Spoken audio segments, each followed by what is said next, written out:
ছাত্র সেনার প্রতিষ্ঠাতা ইমাম হাশেমি, শিহাবুদ্দিন খালেদ জাফর সিদ্দিকী নঈমি।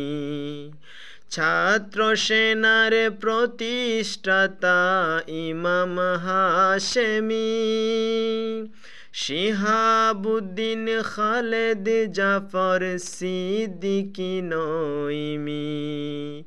রেখেছিলেন অবদান শ্রদ্ধায় করি স্মরণ, রেখেছিলেন অবদান শ্রদ্ধায় করি স্মরণ।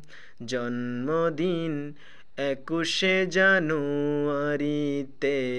কর্ণফুলীর তীরেতে, বারাউলিয়ার চাটগাতে, দে পাহাড়ের চূড়াতে, সুন্নিয়তের কাজেতে।